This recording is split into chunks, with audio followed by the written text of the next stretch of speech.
নমস্কার, আপনারা দেখছেন আমার ছোট্ট YouTube channel voice of Anirban. সঙ্গে আমি আপনাদের আপনজন অনির্বাণ চৌধুরী।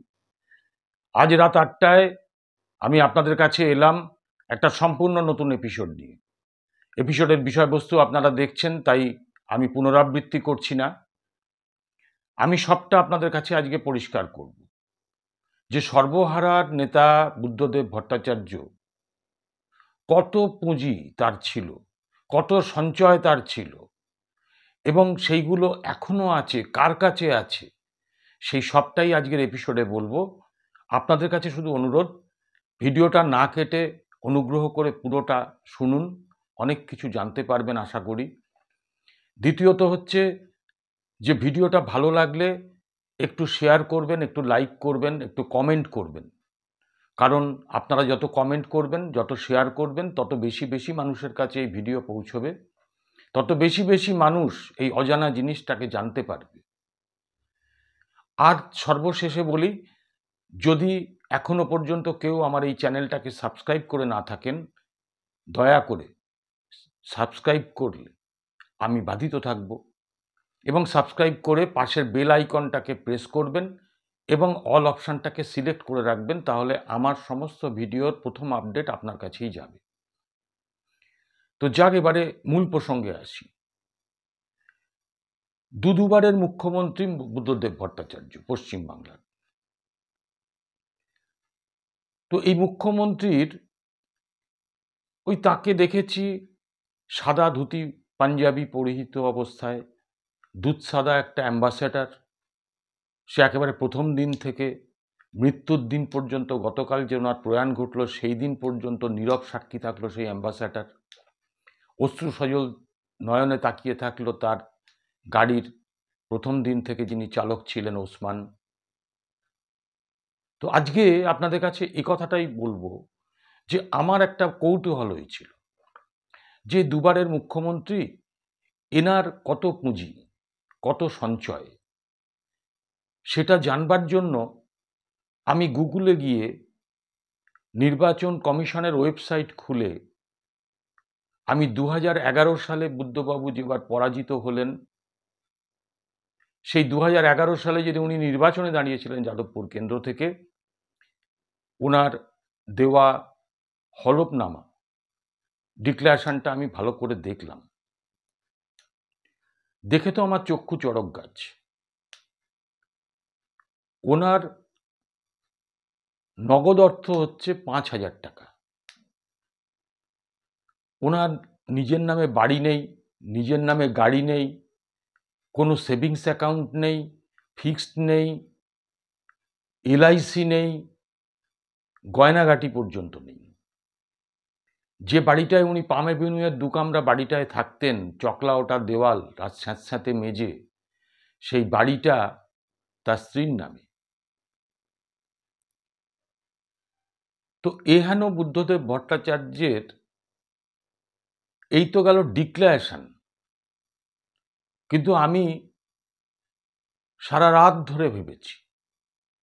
আজকে সকাল থেকে আমি অনেক চিন্তা ভাবনা করে আমি আপনাদের কাছে এলাম এই কথাই বলতে। আবারও বলছি, প্রচুর অসম্ভব পুঁজি এবং সঞ্চয়ের মালিক ছিলেন বুদ্ধদেব ভট্টাচার্য। গতকাল প্রয়াণের পরে সেই সঞ্চয়, সেই পুঁজি শুধু তার স্ত্রী বা সন্তানের কাছে নেই, সেই পুঁজি আছে আরো অনেকের কাছে। সেই সব তথ্য আপনাদের কাছে এবারে আসি। 2000 সাল থেকে 2010 তার মুখ্যমন্ত্রিত্বকাল, দুবারের মুখ্যমন্ত্রী। এই সময়কালে সল্টলেক, রাজারহাট, নোনাডাঙ্গা সহ বিস্তীর্ণ অঞ্চলে, এই যে ধরুন আইটি, ইনফরমেশন টেকনোলজি, বড় বড় পার্ক, বড় বড় অফিস, বড় বড় হাব, উইপ্রো থেকে শুরু করে আইবিএম, কগনিজেন্ট টেকনোলজি সলিউশনস, বিভিন্ন যে একটা ওই আইটি শিল্পাঞ্চল গড়ে উঠেছে, তাতে লক্ষাধিক ছেলে মেয়ে চাকরি করছে। ডানকুনি বলুন, শিলিগুড়ি বলুন, বা আপনার ওই হাওড়া থেকে উলুবেড়িয়া যাওয়ার পথে রাস্তার মানে হাইওয়ের দুধারে যে শিল্পাঞ্চল, যেখানেও প্রায় লক্ষাধিক মানুষ আজকে কর্মরত, এগুলো সব মুখ্যমন্ত্রী বুদ্ধদেব ভট্টাচার্যের আমল। বক্রেশ্বর, হলদিয়া এসবের কথা ছেড়েই দিলাম, বাম আমলে তো এগুলো হয়েইছে। কিন্তু বুদ্ধবাবুর আমলে এই যে এত শিল্প এবং এত কর্মসংস্থান, শুধু তাই নয়, 1987 সাল থেকে মানে বুদ্ধবাবু মুখ্যমন্ত্রীতে আসার কয়েক বছর আগে থেকে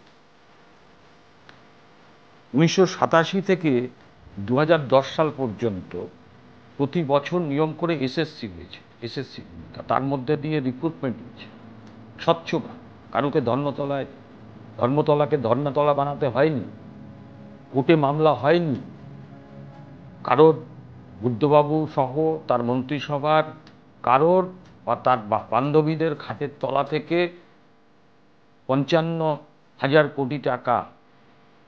কোটি টাকা পাওয়া যায়নি। এই যে বিস্তীর্ণ জায়গায় যে শিল্পগুলো গড়ে উঠেছে, তাতে যে লক্ষ লক্ষ ছেলে মেয়ে চাকরি করছে, তাদের যে বুদ্ধবাবুর প্রতি অকৃত্রিম শ্রদ্ধা, এটাই হচ্ছে বুদ্ধবাবুর পুঁজি। আরো পুঁজি আছে। এই পুঁজির পাশাপাশি আপনাদের এই কথা বলি যে সিঙ্গুরের প্ররোচনার ফাঁদে পা দেওয়া কোট আনকোট অনিচ্ছুক কৃষক, যাদেরকে সামনে রেখে, যাদেরকে প্ররোচিত করে টাটাকে তাড়িয়ে দেওয়া হয়েছিল, বুদ্ধবাবুর স্বপ্নকে ভেঙে চুরমার করে দেওয়া হয়েছিল, যেখানে একটা শিল্প নগরী গড়ে উঠতে পারত গোটা সিঙ্গুর হুগলি জুড়ে।